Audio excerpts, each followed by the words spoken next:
तो guys welcome back to my YouTube channel. उम्मीद है कि आप सब खैरियत से होंगे।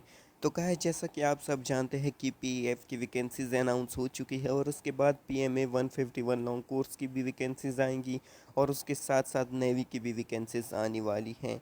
तो फर्स्ट जो स्टेप होता है वो है इनिशियल बहुत से बच्चे पास कर लेते हैं, लेकिन उन्हें जो ज़्यादातर मसला आता है वो इंटरव्यू के दौरान आता है।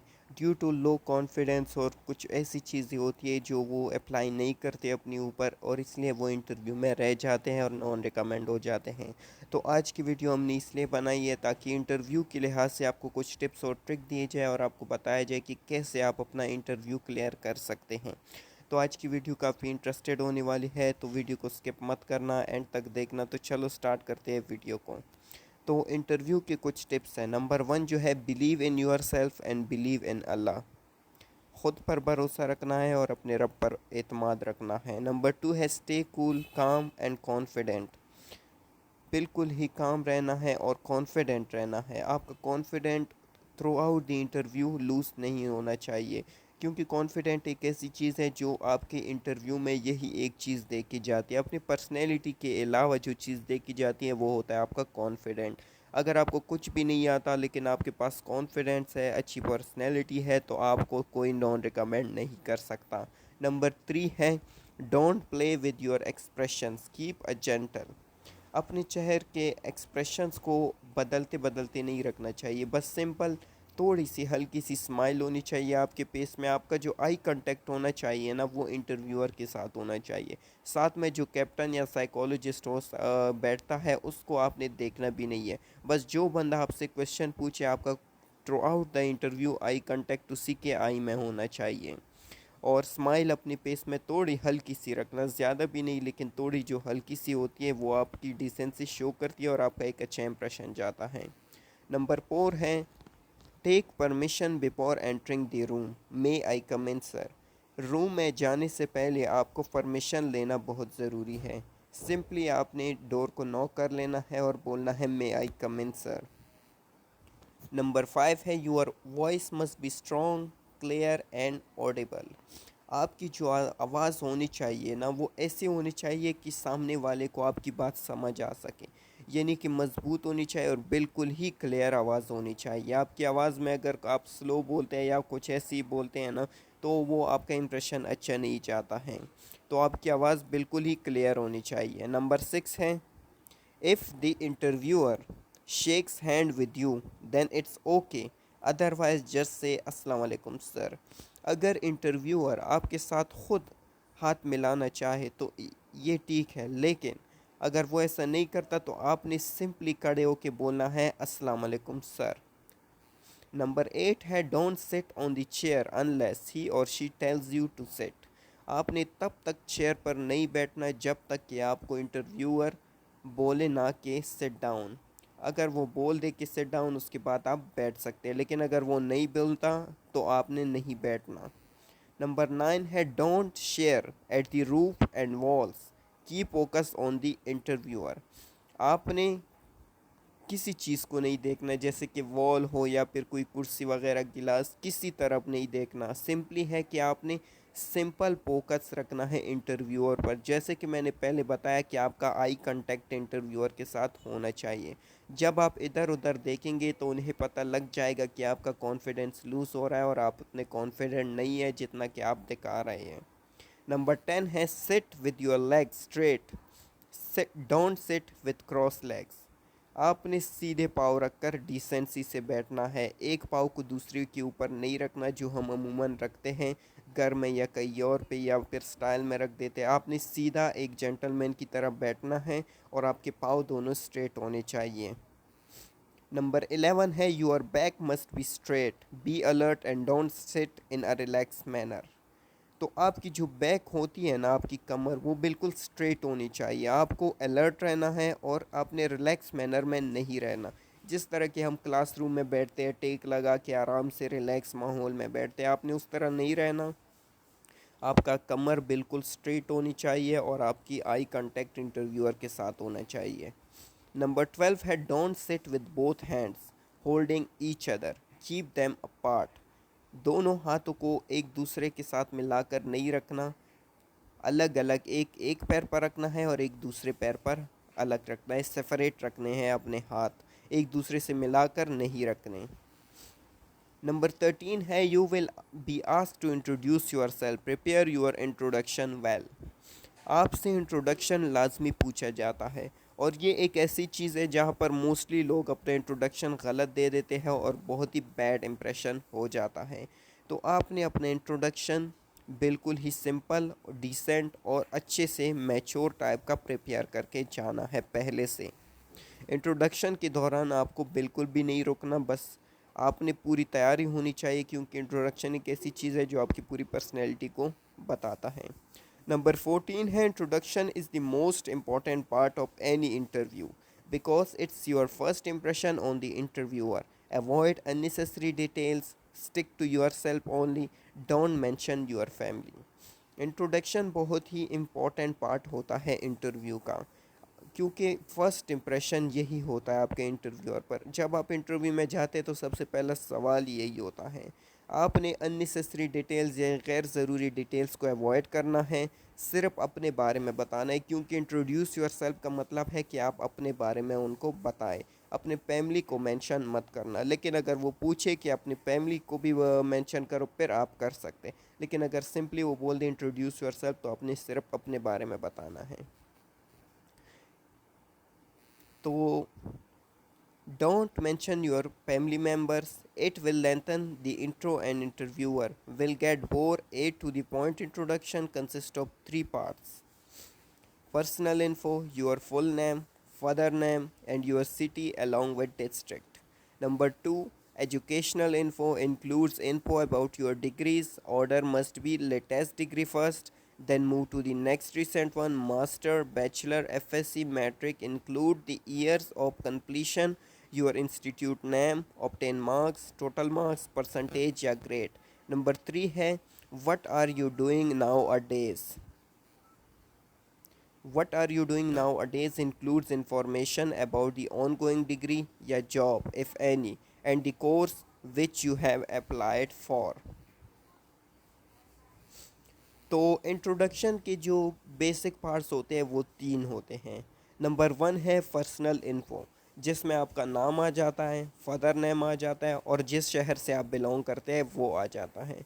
उसके बाद आपकी एजुकेशनल इन्फो आ जाती है, इसमें आपकी डिग्रीज़ के बारे में होता है, जैसे कि आपने शुरू अपने लेटेस्ट डिग्री से करना है। फॉर एग्ज़ाम्पल आपने मास्टर किया हुआ है तो पहले आप अपनी मास्टर डिग्री को मेंशन करेंगे, फिर उसके बाद आपने बैचलर्स को मेंशन करेंगे, फिर एफएससी को, और लास्ट में आपने मैट्रिक को मेंशन करना है। और इसके साथ साथ अगर वो आपसे पूछे कि किस ईयर में किया, ईयर ऑफ कंप्लीशन, इंस्टीट्यूट का नाम, टोटल मार्क्स और ऑब्टेन मार्क्स और परसेंटेज भी पूछे जा सकते हैं, तो आप ये भी तैयार कर सकते हैं। नंबर 3 है what are you doing nowadays, आप आजकल क्या कर रहे हैं। Includes information about your ongoing degree, job and the course you have applied for. इस क्वेश्चन के जवाब में जो आता है ना इस पार्ट में, आपका कि आप कोई डिग्री कंप्लीट कर रहे हैं या कोई जॉब कर रहे हैं या किसी कोर्स के लिए आपने अप्लाइड किया है, आप उसके बारे में उनको बता सकते हैं। तो ये तो था इंट्रोडक्शन के बारे में, उम्मीद है कि आपको समझ आ गई होगी। नंबर 15 पॉइंट है answer in the same language in which the question is asked. ये काफ़ी इंपॉर्टेंट पॉइंट है कि आपसे जिस भी लैंग्वेज में सवाल पूछा जाए आपने उसी लैंग्वेज में आंसर करना है। ये नहीं कि आपसे इंग्लिश में पूछा जाए और आप उर्दू में जवाब दे रहे हैं, या आपसे उर्दू में पूछा जाए और आप ख़ुद को कॉन्फिडेंट बताने के लिए आप इंग्लिश में जवाब देते हैं। वो लोग इस बात को अच्छा समझते हैं कि जिस लैंग्वेज में वो आपसे क्वेश्चन करे उसी में आप उसका आंसर करो। नंबर 16 है if you are not sure about any answer say sorry sir, avoid guessing. अगर आपको किसी आंसर के बारे में नहीं पता तो आपने सिर्फ सॉरी सर बोल देना है। आप जब गलत गैस करते हैं तो एक बैड इंप्रेशन पड़ता है आपका, तो आपने सिंपली बोलना है सॉरी सर। वो लोग नेक्स्ट क्वेश्चन की तरफ चले जाते हैं और इसे बुरा भी नहीं समझा जाता है। नंबर 17 है always give the close most answer to every mathematic related question, don't skip it. आपने जो मैथमेटिक्स क्वेश्चन होते हैं उनको स्किप नहीं करना, आपने बिल्कुल ही उसका क्लोज आंसर देना है। जैसे कि अगर वो आपसे कोई मैथ्स की कैलकुलेशन पूछी जाए तो इतना तो आपको पता ही होगा कि उसकी क्लोज क्या है, आपने इन क्वेश्चंस को स्किप नहीं करना। लेकिन अगर क्वेश्चन ज़्यादा मुश्किल हो और आपको लगता है कि आप बिल्कुल गैस भी नहीं कर पाएंगे तो आपने सॉरी सर बोल देना है। लेकिन जो करंट अफेयर और दूसरे क्वेश्चन पूछे जाए उनमें आपने गैस नहीं करना, उनमें आपने सिंपली, अगर आपको नहीं आता तो सिंपली सॉरी सर बोलना है। नंबर 18 है look into the eyes of the interviewer while answering to show your confidence. जैसे कि मैं पहले बता चुका हूँ कि आपने अपना आई कांटेक्ट इंटरव्यूअर के साथ रखना है जब आप आंसर दे रहे हो, ये आपके कॉन्फिडेंस को शो करता है। जब आप इधर उधर देखते हैं तो उन्हें लगता है कि आपका कॉन्फिडेंट लूज़ हो रहा है और आप इतने कॉन्फिडेंट नहीं हो। नंबर 19 है डोंट शेक योर हेड और move your hands while explaining. जब आप कोई आंसर एक्सप्लेन कर रहे हैं या किसी ग्रुप पैराग्राफ पर आप बात कर रहे हो तो आपने अपने हेड को इधर उधर नहीं घुमाना और ना ही अपने हाथों से कोई चीज़ एक्सप्लेन करनी है। आपने सिंपली स्ट्रेट बैठना है और अपनी मुंह से अच्छी तरह से उनको एक्सप्लेन करना है विदाउट एनी मूवमेंट। नंबर 20 है do not laugh if he tries to crack a joke just smile. जब वो आपके साथ कोई प्रैंक होना चाहते हैं, वो आपकी पर्सनैलिटी देखना चाहते हैं कि चलो इनके साथ थोड़ा प्रैंक होते हैं तो देखते हैं ये क्या करते हैं, तो जैसे ही वो आपको कोई जोक सुनाई तो आपने ज़ोर ज़ोर से बिल्कुल भी नहीं हंसना। जैसे कि मैंने पहले बताया कि आपके चेहरे पर स्माइल आनी चाहिए। स्माइल का मतलब होता है कि हल्की सी मुस्कुराहट। यानी अब कुछ बच्चे होते हैं कि कोई जोक सुना दे तो वो हंसना शुरू कर देते हैं, तो आपने ये काम नहीं करना, इस काम को अवॉइड करना है। नेक्स्ट पार्ट पे चलते हैं। तो नंबर 21 है personal questions will be asked, don't get angry, keep your cool and answer with logic. आपसे पर्सनल क्वेश्चन भी पूछे जा सकते हैं। कुछ ऐसे क्वेश्चंस होते हैं जिससे आपको गुस्सा आ सकता है, लेकिन आपको गुस्सा नहीं करना, अपने कूल रखना है और लॉजिक के साथ आंसर करना है। ये क्वेश्चंस पूछने का मकसद यही होता है कि वो आपकी बर्दाश्त को चेक कर सके और आपकी माइंड को देख सके। ये क्वेश्चन मोस्टली जो पूछे जाते हैं वो साइकोलॉजिस्ट पूछता है आपकी माइंड को चेक करने के लिए। तो आपने भी पॉजिटिव रहना है, कूल रहना है और आंसर लॉजिक के साथ देना है। नंबर 22 है don't play with your dress, tie और शर्ट। इंटरव्यू के दौरान आपने अपने ड्रेस, टाई और शर्ट के साथ खेलना नहीं है। खेलने का मकसद ये है कि आप सेट करें या बटन बंद करें या फिर कुछ और ऐसी हरकतें करें जो उनको अच्छी ना लगें। Number 23 show patriotism and determination in your answers. आपके अंदर मुहब्ब वतनी होनी चाहिए और डिटर्मिनेशन होना चाहिए आपके आंसर्स में। अब ये इसलिए बोला गया कि वो जब आपसे पूछे कि why you do you want to join Pak army, इसके क्वेश्चन, ये काफ़ी इंपॉर्टेंट क्वेश्चन है और ये तकरीबन हर इंटरव्यू में हर बच्चे से पूछा जाता है और काफ़ी बच्चे यही पर मार खा लेते हैं। तो आपने बिल्कुल ही अपने जो दिल में बात है ना वो बतानी है कि ये मेरा ड्रीम है, फैशन है, या कोई ऐसी सॉलिड रीज़न देना है और उसके साथ साथ आपने ये भी बोलना है कि I want to serve my country. इस तरह के आपने पेट्रोटिज़म जैसे आंसर्स करने हैं और आपके आंसर्स में डिटर्मिनेशन होना चाहिए। नंबर 24 है first think and then answer, don't give the answer instantly because they will be consider a guess, take your time even if you know the answer.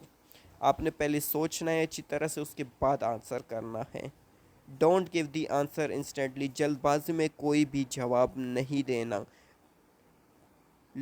क्योंकि जब आप ऐसे करते हैं तो उन्हें लगता है कि आपने एक गेस किया है। आपने टाइम लेना है और अच्छी तरह से आंसर करना है। हालांकि अगर आप आंसर जानते भी हो फिर भी आपने एक बार कंफर्म करना है, थोड़ा सोचने के बाद आंसर करना है। नंबर 25 है if you don't know the answer still take your time and say sorry, don't say sorry instantly. लेकिन जब आप आंसर ना भी जानते हो तो आपने थोड़ा सा टाइम लेना है और उसके बाद बोलना है डिसेंटली कि से सॉरी सर। आपने, जैसे कि अगर वो कोई क्वेश्चन पूछा है तो आपने जल्दबाजी में ये नहीं बोलना कि ये मुझे नहीं आता सॉरी सर।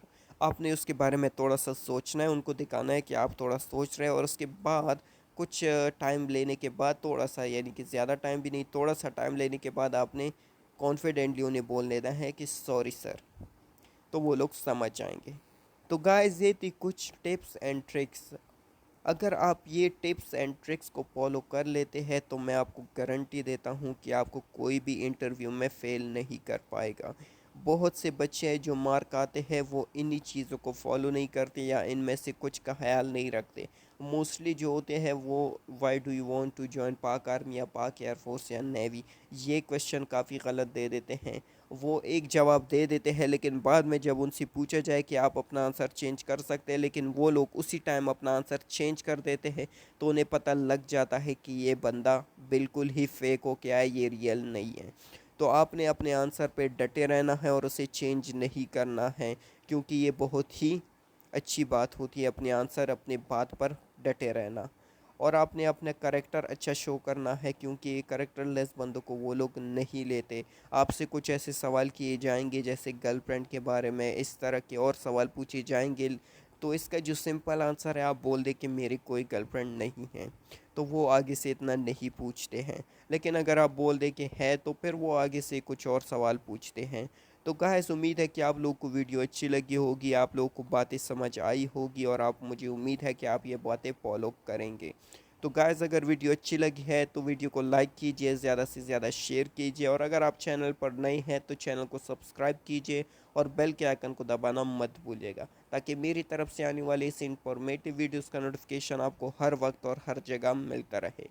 तो गाइस अगर आप लोग चाहते हैं कि किसी और टॉपिक के ऊपर आपके लिए वीडियो बनाई जाए तो कमेंट सेक्शन में हमें बता सकते हैं, उस पर भी वीडियो ज़रूर बनाई जाएगी। तो गाइस आज की वीडियो यहीं पर एंड करेंगे, मिलते हैं नेक्स्ट वीडियो में, तब तक के लिए खुदा हाफिज़, अपना ख्याल रखिएगा। Thank you guys.